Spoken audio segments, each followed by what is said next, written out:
बहुत सालों से मैं एक शोध के काम में लगा हुआ हूं कि भारतवासियों ने सबसे पहले शराब कब पी। तो अब तक मुझे जो प्रमाण मिले हैं वो प्रमाण कहते हैं कि 1760 के पहले तक किसी भी भारतवासी ने कभी भी शराब नहीं पी। पहली बार इस देश में 1760 में शराब पी गई और वो कलकत्ता में पी गई और वहाँ पर एक अंग्रेजी शराब की दुकान पर पहली बार शराब बिकी और भारतवासियों ने पी और उस शराब की दुकान को स्थापित कराया रॉबर्ट क्लाइव नाम के एक अंग्रेज ने।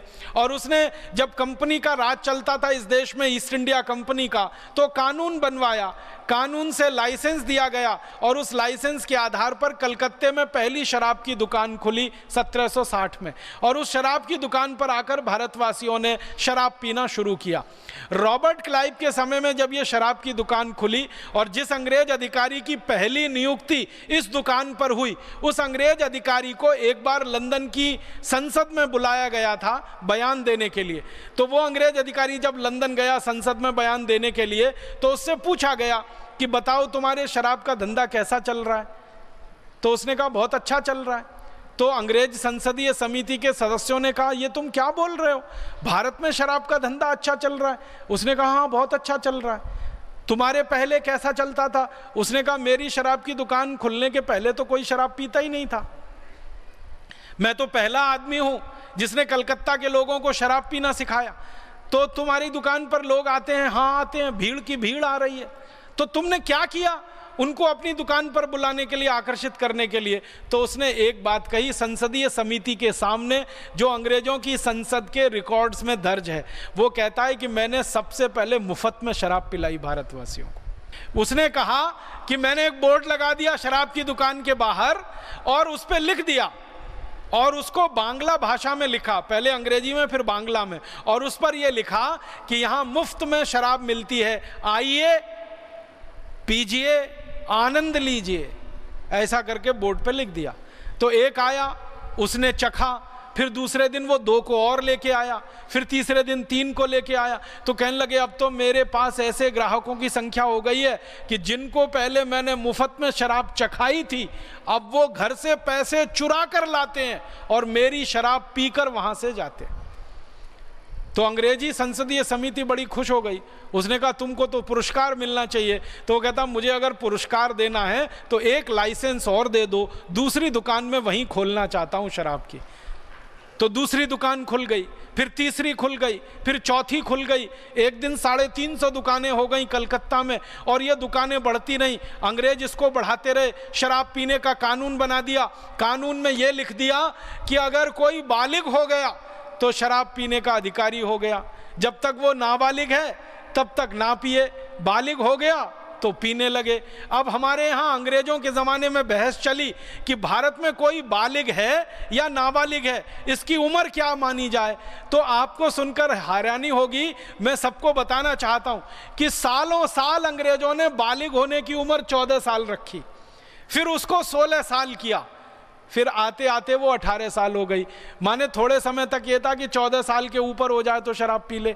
तो अंग्रेजों को पूछा गया कि तुमने ये 14 साल कैसे रख दिया? तो उन्होंने कहा हमारे इंग्लैंड में 14 साल में सब शराब पीने लगते हैं तो हमने भारत में भी रख दिया। आप जानते हैं इंग्लैंड में 12-14 साल के बच्चे शराब पीने लगते हैं क्योंकि उनके माता पिता पीते हैं, देख देख के वो भी पीने लगते हैं। यूरोप में भी 12-14 साल में शराब पीने लगते हैं।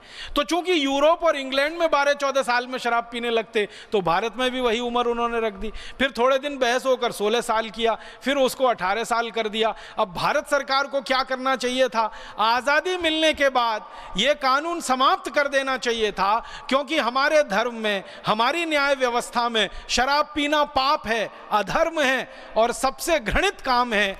तो ये खत्म होना चाहिए था। लेकिन भारत सरकार तो काले अंग्रेजों ने चलाई ना।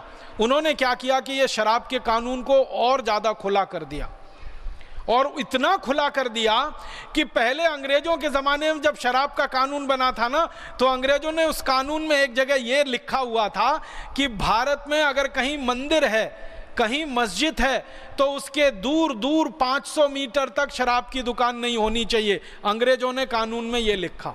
मंदिर है, मस्जिद है, गुरुद्वारा है, चर्च है, कोई धर्म स्थान है, उससे 500 मीटर दूर तक कोई शराब की दुकान नहीं होनी चाहिए।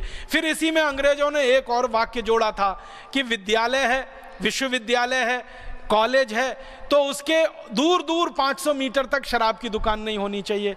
इन काले अंग्रेजों ने तो उसको भी हटा दिया उसमें से। इन काले अंग्रेजों ने आज़ादी के बाद जो कानून बनाया है, अब वो कानून ये है कि मंदिर के सामने शराब की दुकान है, मस्जिद के सामने शराब की दुकान है, गुरुद्वारों के सामने शराब की दुकानें हैं, और खाली शराब की ही दुकानें नहीं है, उससे ज़्यादा और भी घृणित काम करने के दूसरे अड्डे वहाँ खोले हुए, जुए के अड्डे हैं, वैश्यावृत्ति के अड्डे हैं। ये अंग्रेजों का बनाया हुआ कानून है, और अंग्रेजों के बाद काले अंग्रेजों का बनाया हुआ कानून। परिणाम यह हुआ कि जिन अंग्रेजों ने एक शराब की दुकान खोली थी, आज इस देश में काले अंग्रेजों की मदद से लाइसेंसधारी शराब की दुकानें 32,000 हो गई हैं, और अगर आप बिना लाइसेंस वाली दुकानों को गिनेंगे तो वो 1 लाख से ज़्यादा हैं। गांव गांव शराब की दुकान खुल रही है। अगर आप कल्पना करिए 1 लाख शराब की दुकानें हैं, तो इसका माने भारत के हर 6 गांवों के बीच में एक शराब की दुकान है। अब काले अंग्रेजों की तैयारी चल रही है कि हर गांव में एक शराब की दुकान होनी चाहिए, माने हर गांव में 6,38,000 से ज़्यादा पूरे भारत में शराब की दुकानें होनी चाहिए, सारे देश को शराब में डुबो देना चाहिए। और इसकी नीति कई राज्यों में बनकर लागू हो रही है। कई राज्यों ने तो यहाँ तक तय कर लिया है कि गांव-गांव में ही शराब नहीं मिलेगी, वैन चलाएंगे शराब बेचने वाली। जैसे मरीजों को ले जाने के लिए चिकित्सा सहायता वैन होती है ना, वैसे शराब बेचने के लिए वैन। दिल्ली सरकार का फैसला, राजस्थान सरकार का फैसला, भारत के कई राज्य सरकारें अब वाहन चलाएंगी, मोबाइल वैन चलाएंगी, उनमें गांव-गांव जाकर, घर-घर जाकर शराब परोसी जाएगी और लोगों को बेची जाएगी। हम कैसे कहें भारत स्वतंत्र हो गया? अंग्रेजों ने भारतवासियों को शराब में डुबोया तो उनके पीछे स्वार्थ था कि भारतवासी नशे के शिकार बने, इनको गुलाम बनाया जाए और लूटा जाए। अब आज़ादी के बाद के काले अंग्रेज भी भारतवासियों को शराब में ही डुबोना चाहते हैं, तो कैसे कहें देश स्वतंत्र है, देश स्वाधीन है, देश आज़ाद